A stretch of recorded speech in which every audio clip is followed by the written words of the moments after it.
Hello, কী অবস্থা আপনাদের? কেমন আছেন আপনারা?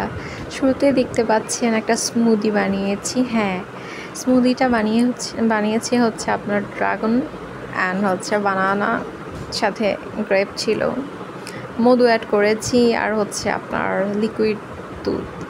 তো মধুটা আমার ভাই আমাকে গিফট করেছে। মধুটা খেতে সেই টেস্টি।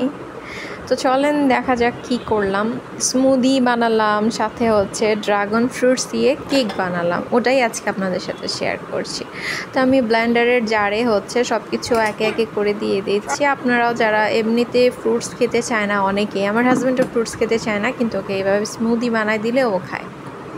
তো এই তো আমি বানায় রেডি করে দিলাম।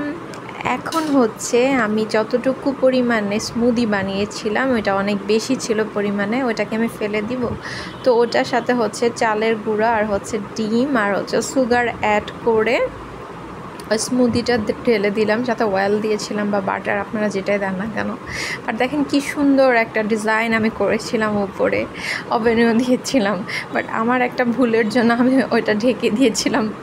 এরপর আমার কেকটার অবস্থা এমন হয়ে গিয়েছে। এটাকে কেক বলেন, পিঠা বলেন, যেটাই বলেন না কেন, খেতে কিন্তু সেই মজা হয়েছে।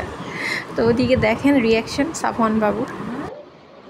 2 3 4 5 6 7 হাই ফাইভ দাও তো, high five, high five, high five, high five.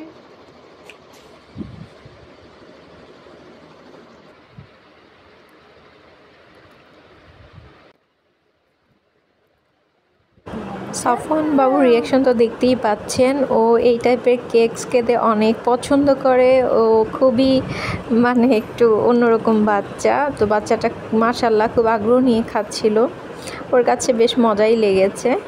তো আমিও টেস্ট করে দেখলাম, ভীষণ ভালো হয়েছে। তো আপনারাও চাইলে এই টেকনিকটা কাজে লাগাতে পারেন। আর আজকের ব্লগটি যদি ভালো লেগে থাকে তাহলে অবশ্যই like, comment, share and YouTube থেকে দেখে থাকলে সাবস্ক্রাইব করে দিবেন। সবাই ভালো থাকবেন।